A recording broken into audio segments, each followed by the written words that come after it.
Hi friends, இன்றைக்கி என்ன recipe செய்ய போகிறோன்னு பார்த்தீங்கன்னா எக் பிரியாணி தான் செய்ய போகிறோம். செஞ்சு மரணமாக செமையாக ருசிச்சு சாப்பிட போகிறோம். வீடியோ ஸ்கிப் பண்ணாமல் பாருங்கள், கடைசி வரைக்கும் பாருங்கள் ஃப்ரெண்ட்ஸ்.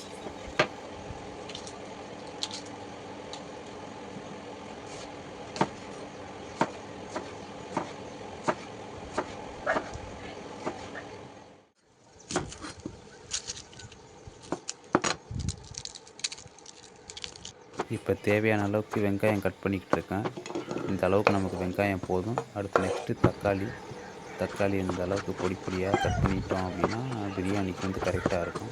இப்படி சின்ன சின்னதாக நறுக்கிட்டு அவ்வளோதான், நல்லா அரைச்சி அடுத்து வெங்காயம் தக்காளியை இன்னும் வச்சுட்டு அடுத்து எக்கை உரிச்சிருவோம். இன்றைக்கி எக் பிரியாணி தான் பண்ண போகிறோம். இன்றைக்கி நான் ஒரு ஆள் சாப்பிட்றதுனால எனக்கு இந்த சின்ன குக்கரில் எனக்கு கரெக்டாக இருக்கும். சட்டி நல்லா காஞ்சிருச்சு. இப்போ வந்து ஆயில் சேர்த்துட வேண்டியதான். எண்ணெய் நல்லா காஞ்சிருச்சு. இப்போ வந்து நம்ம நறுக்கி வச்சுருக்க ஆனியனை சேர்த்துட வேண்டியதான்.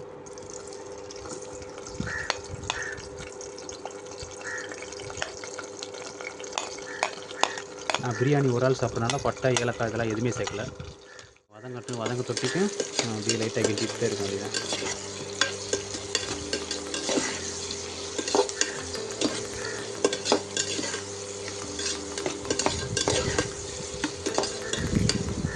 நல்லா பொன்னிறமாக வந்து நல்லா வதங்க தொட்டிக்கும் அப்படியே அப்பப்போ கொஞ்சம் கிண்டிகிட்டே இருக்க வேண்டியதான்.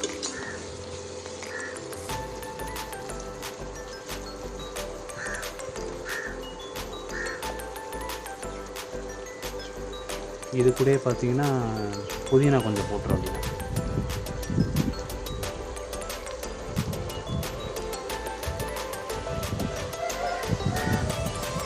போட்டு நல்லா கிண்ட ஆரம்பிக்க வேண்டியது.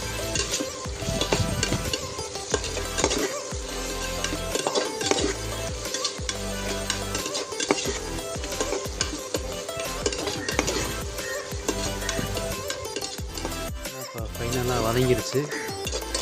நல்லா அந்த ஸ்டேஜுக்கு இருக்குது.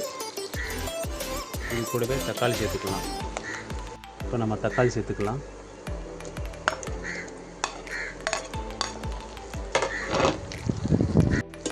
தக்காளி நல்லா வதங்கி வரட்டும். வெங்காயம் தக்காளியும்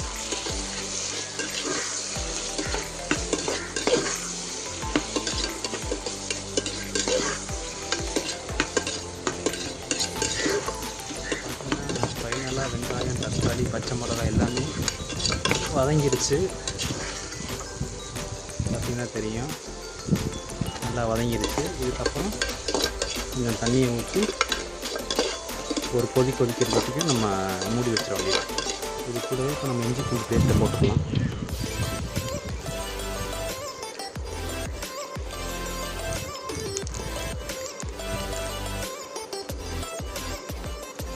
நல்லா கிண்டி விட்டுக்கலாம்.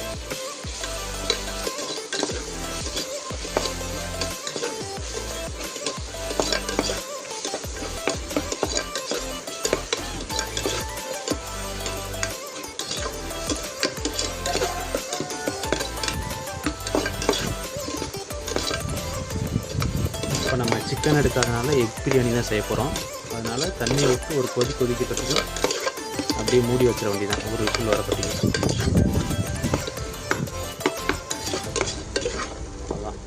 நம்ம வந்து தண்ணி ஊற்றி வச்சிடலாம். கூட நம்ம வாட்டர் சேர்த்துக்கலாம்.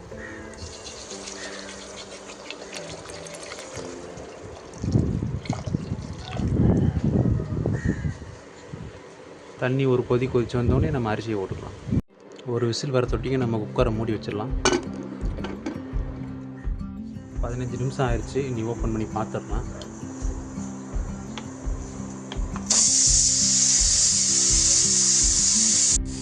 கொஞ்சம் அவசரப்பட்டு ஓப்பன் பண்ணிட்டேன், வேஸ்ட்டாக போச்சு.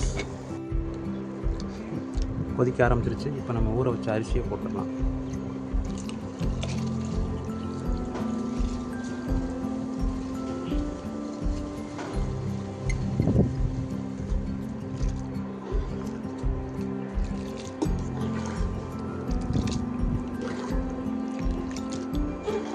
இதை அப்படியே மூடி வச்சிட வேண்டியதான் 2 விசில் வரதுக்கு.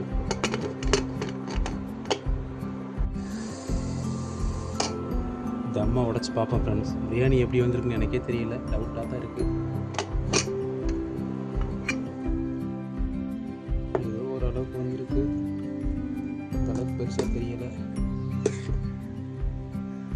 தெரியும்.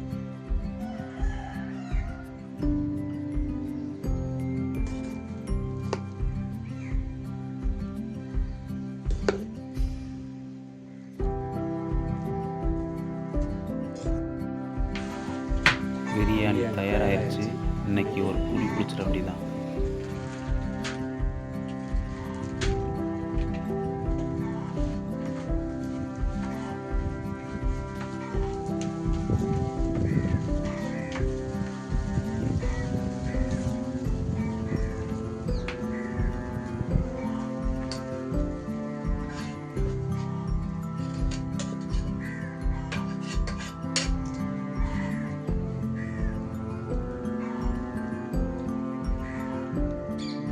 புடி பிடிச்சிட வேண்டியதான் பிரியாணியை.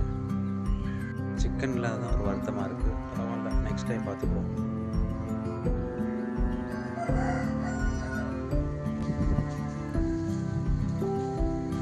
நண்பர்களே, இதுதான் ஃபஸ்ட் டைம் நான் தனியாக செஞ்சு சாப்பிட்றேன். இதுவே என் ஃப்ரெண்டுகளோட செஞ்சு சாப்பிடுவோம். அதுக்கு எனக்கு டைம் கிடைக்கல. அதனால தான் தனியாக வந்து குடி குடிக்கலாம் அப்படின்றதுக்காண்டி தனியாக அந்த மாதிரி ஒரு வீடியோ தான்.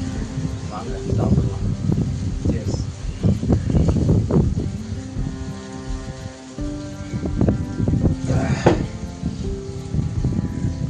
கிரேவி எதுவுமே இல்லை, அப்படியே சாப்பிட்ற வேண்டியதான். அவசரமாக செஞ்சது.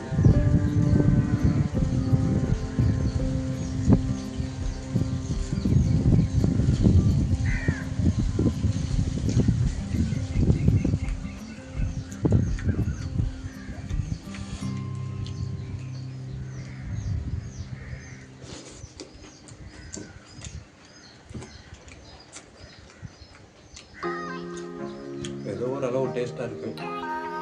அவசரமாக செஞ்சாலும் பரவாயில்ல, நல்லா தான் இருக்குது.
நாட்டுக்கோழி குழம்பு,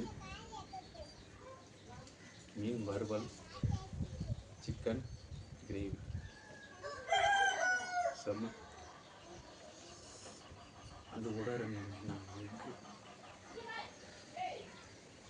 ஆரஞ்சு.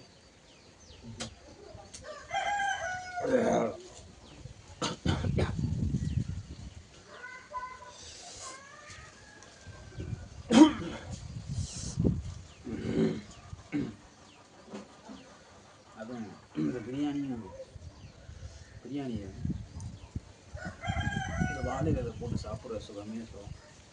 இந்த டேஸ்ட்டே வேறு லெவலு. முடிச்சு விட்ருவோம்.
மணி படத்தில் ராஜகிரி சாப்பிடாரு பாருங்க.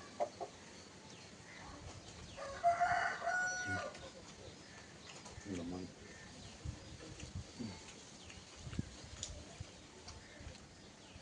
லைட்டாக தண்ணி குடிச்சுக்குவோம். குடிச்சா சாப்பிட முடியாது.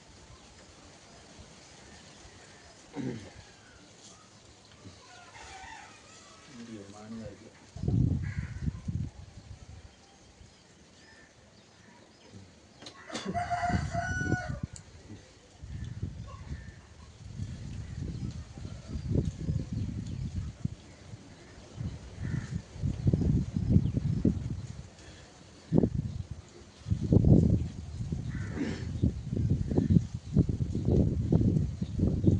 ரெஸ்டாரண்ட்டில் சாப்பிட்டா கூட எப்படின்றது தெரியல. எனக்கு ஒரு ஆசை, இப்படி நம்ம வீட்டில் நம்மளாக சமைச்சு நம்மளாக நம்ம கையால் பரிமாறி நம்மளாக சாப்பிடணும் அப்படின்ற ஆசை ரொம்ப நாள். நிறையா டைம் ஃப்ரெண்டுகளில் சேர்ந்து வீடியோலாம் போட்டுருக்கேன். நானாக செஞ்சு நானாக சாப்பிடணும்னு நினைக்கும்போது இது ஒரு ஆசை எனக்கு இருந்துச்சு. ஆனால் நான் சாப்பிடணும்னு நினச்சேன், சாப்பிட்டுட்டேன். திருப்தி தான். இதோட சந்தோஷம்.